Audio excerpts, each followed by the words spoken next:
അല്ല, സമരം സഭയ്ക്കകത്തും പുറത്തും നടക്കുകയാണ്.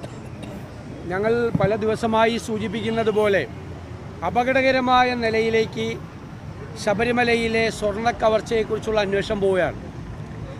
എല്ലാ പ്രതികളും പുറത്തിറങ്ങുകയും ഇനിയും അകത്തു പോകേണ്ട പ്രതികൾ പുറത്തു നിൽക്കുകയും ചെയ്യുകയാണ്.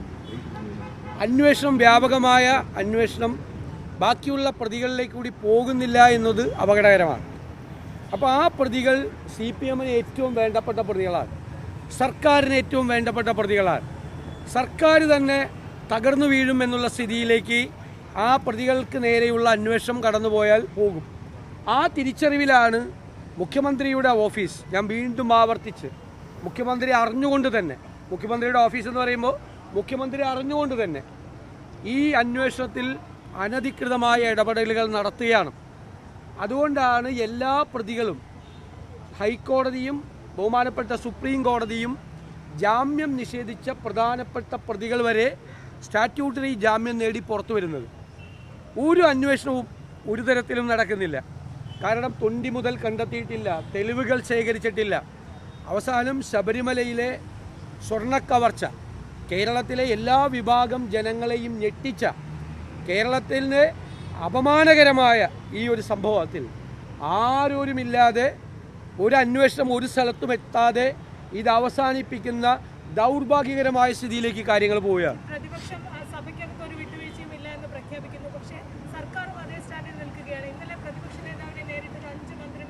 അല്ല, അത് അവർക്ക്, ഞാൻ പറഞ്ഞല്ലോ, അത് അവർ എത്രമാത്രം പ്രതിപക്ഷത്തെ ഭയപ്പെടുന്നു എന്നതിൻ്റെ ഉദാഹരണമാണ്. മന്ത്രിമാരെ ആരോപിച്ചത് എനിക്ക് മാത്രം സംസാരിക്കാനുള്ള ഒരു അവസരം ഞാൻ ഉണ്ടാക്കി, പ്രതിപക്ഷത്തെ അംഗങ്ങൾക്ക് സംസാരിക്കാൻ ഉണ്ടാക്കിയില്ലെന്ന്. ഞങ്ങളെ UDF പാർലമെൻ്ററി പാർട്ടി യോഗം ചേർന്നുള്ള പ്രധാനപ്പെട്ട നേതാക്കൾ, പ്രതിപക്ഷ ഉപനേതാവ് കുഞ്ഞാലിക്കുടി സാഹിബ് അടക്കമുള്ള പ്രധാനപ്പെട്ട നേതാക്കൾ ഒരുമിച്ചെടുത്ത തീരുമാനമാണ് ഈ സമരം. VD സതീശൻ എന്ന് പറയുന്ന പ്രതിപക്ഷ നേതാവ് ഒറ്റയ്ക്കെടുത്ത തീരുമാനമല്ല, ഞങ്ങളെല്ലാവരും കൂടി ഒരുമിച്ചൊരു തീരുമാനമെടുത്ത് ഞങ്ങൾ ഒരുമിച്ച് നടപ്പാക്കുമ്പോൾ ഞങ്ങളുടെ ഐക്യവും ടീം UDF-നെയും കണ്ട് അസൂയ പൂണ്ടിട്ടാണ് ഇത്തരം വർത്തമാനങ്ങൾ പറയുന്നത്. മാത്രമല്ല, മന്ത്രിമാർ ബിലോ ദ ബെൽറ്റ് ഹിറ്റ് എന്ന് പറയും, നിലവാരം കുറഞ്ഞ പ്രയോഗങ്ങളാണ് നടത്തിയത്. ഞാനൊരു മന്ത്രിയുടെ വകുപ്പ് പറഞ്ഞപ്പോൾ എനിക്കൊരു സ്ലിപ്പ് ഉണ്ടായി. അതിന് എൻ്റെ സമനില തെറ്റിയെന്നും എനിക്ക് ഭ്രാന്താണെന്നും പറഞ്ഞു. കേരളത്തിൽ ഇതുവരെ ഒരു മന്ത്രിമാരും കേരളത്തിലെ പ്രതിപക്ഷ നേതാക്കളെയോ അല്ലെങ്കിൽ പ്രതിപക്ഷ MLA-മാരെയോ ഇതുപോലെ അധിക്ഷേപിച്ചൊരു കാലം ഉണ്ടായിട്ടില്ല. എന്നിട്ട് സ്പീക്കർ അവർക്ക് എല്ലാ അവസരം കൊടുക്കുകയാണ്. അവർ പറഞ്ഞത് നമ്മൾ സംസാരിക്കുമ്പോൾ ഇടപെടുകയാണ്. നിങ്ങൾ അതിൻ്റെ റെക്കോർഡ്, അസംബ്ലിയിൽ നിന്ന് തരുന്ന റെക്കോർഡ് നോക്കിയാൽ മതി. ഞാൻ പോലും സംസാരിക്കുമ്പോൾ നിരവധി പ്രാവശ്യം ഇടപെടുന്ന സ്പീക്കർ, മന്ത്രിമാർ തുടർച്ചയായി 5 മന്ത്രിമാർക്ക് ഇന്നലെ ഞങ്ങൾ സമരം ചെയ്യുമ്പോൾ എന്നെ അധിക്ഷേപിക്കാൻ, പ്രതിപക്ഷത്തെ അധിക്ഷേപിക്കാൻ ക്വസ്റ്റ്യൻ അവറിൽ അവസരം കൊടുക്കുകയാണ്. ചോദ്യോത്തര വേളയ്ക്ക് 0 അവറിലല്ല, ക്വസ്റ്റ്യൻ അവറിൽ ചോദ്യോത്തരവേളയിൽ ചോദ്യോത്തരം മാത്രമേ ഉള്ളൂ, ഉത്തരം പറയുമ്പോൾ പോലും അല്ല മന്ത്രിമാർ. അവർക്ക് മൈക്ക് കൊടുത്തിട്ട് അവർ പ്രതിപക്ഷ നേതാവിനെയും പ്രതിപക്ഷത്തെയും ഒരു കാലത്തും ഈ നിയമസഭാ ചരിത്രത്തിൽ ഇല്ലാത്ത തരത്തിൽ അധിക്ഷേപിക്കുക, ആക്ഷേപിക്കുക, ഭ്രാന്താണെന്ന് പറയുക, സമനില തെറ്റിയെന്ന് പറയുക. ഞങ്ങൾ എത്രയോ പ്രതിപക്ഷ നേതാക്കളും ഞങ്ങൾ നിയമസഭയിൽ കണ്ടിട്ടുണ്ട്. വളരെ മോശമായി ശ്രീ VS അച്യുതാനന്ദൻ, ഉമ്മൻചാണ്ടി സാറിനെ കുറിച്ച് സംസാരിച്ചിട്ടുണ്ട്. ഞങ്ങൾ പ്രതിഷേധം പ്രകടിപ്പിച്ചിട്ടുണ്ട്. സഭ ഒരിക്കലും സ്പീക്കർ സഭാ നടപടികൾ നിർത്തിവെച്ച് ചർച്ച ചെയ്തിട്ടില്ല. അപ്പോൾ സ്പീക്കർ പറഞ്ഞ അത്രയും സംഘർഷം നിയമസഭയിൽ ഉണ്ടായില്ല എന്നാണ് പറയുന്നത്. 2 മെമ്പർമാർ ചാടിക്കയറി ഡേസിലേക്ക്. അത് വാച്ച് ആൻഡ് വാർഡ് ഞങ്ങളുടെ ബാനർ പിടിച്ചു വാങ്ങിയതിലാണ്. ഒരിക്കലും പിടിച്ചു വാങ്ങിയിട്ടില്ല ഇവിടെ ഇതിനു മുമ്പ്. വാച്ച് ആൻഡ് വാർഡിനോട് എന്നിട്ട് സ്പീക്കർ തന്നെ വിലക്കിയാണ് നിങ്ങൾ ചെയ്യുന്നത് അധികമാണെന്നുള്ള മട്ടിൽ സ്പീക്കർ വിലക്കിയിട്ട് പോലും ഈ വാച്ച് ആൻഡ് വാർഡ് ഇത് പിടിച്ചു വാങ്ങിക്കുകയാണ്. അപ്പോൾ പ്രകോപനം ഉണ്ടാക്കിയത് വാച്ച് ആൻഡ് വാർഡാണ്. ആദ്യം സ്പീക്കർ നിർദ്ദേശിച്ചു, പിന്നെ സ്പീക്കർ പറഞ്ഞിട്ടും അവർ കേട്ടില്ല. അവരിപ്പോൾ ഞങ്ങൾ സമാധാനപരമായിട്ടല്ലേ സമരം നടത്തി. 5 കൊല്ലം പൂർത്തിയാകുമ്പോൾ ഞങ്ങൾ എന്ത് അക്രമമാണ് നിയമസഭയിൽ കാണിച്ചിട്ടുള്ളത്? ആ അക്രമം കാണിച്ച ആളുകൾ അവിടെ ഇരുത്തിയിട്ട്, ഇപ്പോൾ തൊട്ടുപുറയിലിരിക്കുകയാണ് ഈ പറയുന്നവരുടെ തൊട്ടുപുറയിൽ, ഈ നിയമസഭാ ചരിത്രത്തിലെ ഏറ്റവും മോശമായ കാര്യങ്ങൾ ചെയ്ത ആളുകളെ കൂട്ടത്തിൽ ഇരുത്തിയിട്ട് അവർ പറയുമ്പോൾ അത് കേരളത്തിലെ ജനങ്ങൾ കാണുന്നില്ലേ?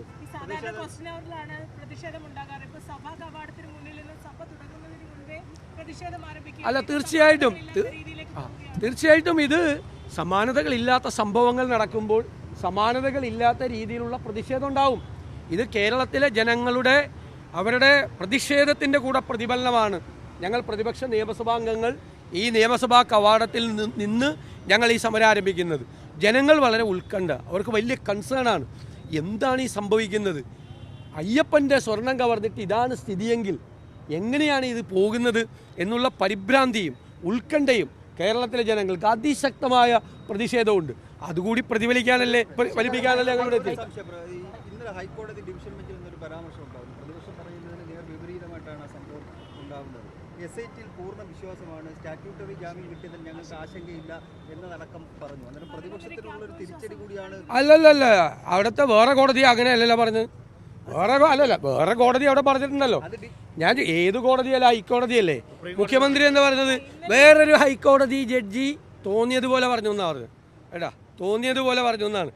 അത് സുപ്രീം കോടതി പറഞ്ഞല്ലോ. സുപ്രീം കോടതി ഇതിനേക്കാൾ മീതാണല്ലോ സുപ്രീം കോടതി പറയുന്നുണ്ട്. പിന്നെ ഞാൻ വളരെ സിമ്പിളായിട്ട് ചോദിക്കട്ടെ, 90 ദിവസമായിട്ട് ഒരു പ്രാഥമിക കുറ്റപത്രം പോലും എന്തുകൊണ്ട് സമർപ്പിച്ചില്ല? 90 ദിവസത്തെ അന്വേഷണം, വലിയ കൊലക്കേസും ഇതിനേക്കാൾ പ്രമാദമായ കേസും വലിയ രേഖകൾ തപ്പിയെടുക്കേണ്ട കേസും ഒക്കെ കേരളത്തിലുണ്ടായിട്ടുണ്ടല്ലോ. അപ്പോഴൊക്കെ പോലീസ് 90 ദിവസം കഴിഞ്ഞിട്ട് ഒരു പ്രിലിമിനറി കുറ്റപത്രം, പ്രാഥമിക കുറ്റപത്രം പോലും എന്തുകൊണ്ട് SITക്ക് കൊടുക്കാൻ കഴിഞ്ഞില്ല? അത് കൊടുത്തിരുന്നെങ്കിൽ ഇവർ പുറത്തിറങ്ങുമോ? ഇനിയിപ്പോൾ ഇവർ പുറത്തിറങ്ങി ഒരു തെളിവും കിട്ടിയിട്ടില്ല ഇതുവരെ. അതായത് തൊണ്ടി മുതലടക്കമുള്ള സാധനങ്ങൾ കിട്ടിയിട്ടില്ല. കോടീശ്വരന് വിറ്റു എന്ന് പറയുന്നത് എവിടേക്കാണ് വിറ്റതെന്ന് കണ്ടുപിടിച്ചിട്ടില്ല. കാരണം കണ്ടുപിടിച്ചാൽ വേറെ പ്രതികളും കൂടി ക്യൂവിൽ നിൽക്കുന്ന പ്രതികളെ കൂടി അറസ്റ്റ് ചെയ്യേണ്ടി വരും. അതുകൊണ്ട് അന്വേഷണം അങ്ങോട്ട് പോകുന്നില്ല. അതാണ് കേക്ക്, ഞാൻ പറഞ്ഞ കേക്ക്.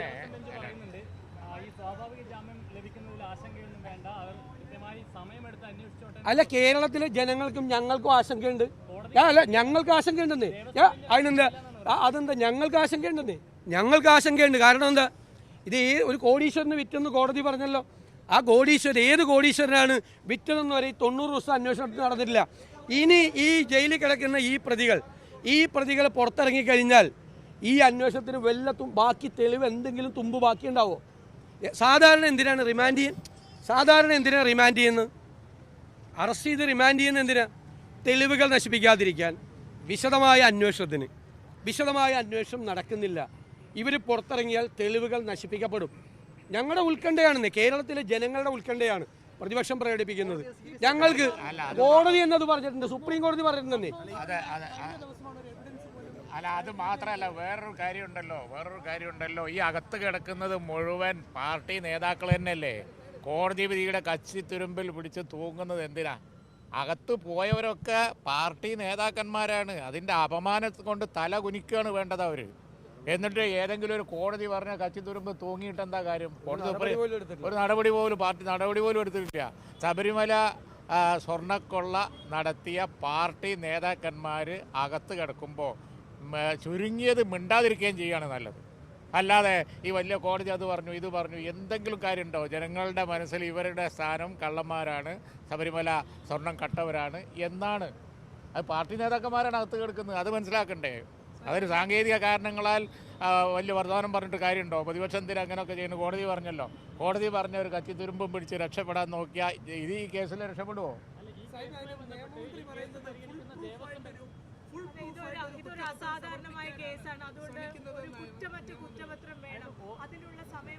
കോൺസ്പിറസി പാർട്ട് വന്നിട്ടില്ല.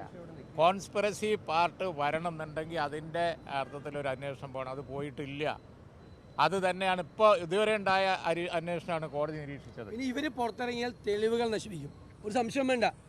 ഇപ്പം തെളിവുകൾ ശേഖരിക്കാൻ പറ്റാത്തവർ എപ്പോഴും കോടതി റിമാൻഡ് ചെയ്യുന്ന അതിനു വേണ്ടി കൂടിയിട്ടാണ്. മനസ്സിലായില്ലേ? ഇവർ പുറത്തിറങ്ങിയാൽ ഈ തെളിവുകൾ നശിപ്പിക്കും, തെളിവുകളില്ലാതാവും. അതാണ് ഞങ്ങൾ ഭയപ്പെടുന്നത്. ഞങ്ങൾക്ക് എന്താ കൺസേൺ പ്രകടിപ്പിക്കാൻ പാടില്ലേ? ഇല്ല, ഞാൻ ചോദിക്കട്ടെ, കഴിഞ്ഞ ആഴ്ചയല്ലേ മറ്റേ പത്മകുമാറിൻ്റെ രേഖകളിൽ തിരുത്തിയതിൻ്റെ ഫോറൻസിക് എടുത്തത്? എവിടെ പോയിരുന്നു ഇത്രയും ദിവസം? ഒന്നും ചെയ്യുന്നില്ല. കാരണം ഏത് സ്റ്റെപ്പ് എടുത്താലും അടുത്ത പ്രതികളിലേക്ക് വരും, പ്രധാനപ്പെട്ട പ്രതികളിലേക്ക്. അവരെ രക്ഷപ്പെടുത്താൻ വേണ്ടിയിട്ടാണ്. ഈ തെരഞ്ഞെടുപ്പ് കഴിയുന്നവരെ ഒന്നും നടക്കാൻ പോകുന്നില്ല. കാരണം തെരഞ്ഞെടുപ്പിന് മുമ്പ് അന്വേഷണം നല്ല രീതിയിൽ മുന്നോട്ട് പോയാൽ CPM-ന് ഒരുപാട് മറുപടി പറയേണ്ടി വരും. ഒരുപാട് പ്രധാനപ്പെട്ട നേതാക്കൾ അകത്തു പോകും. അതുകൊണ്ടാണ്.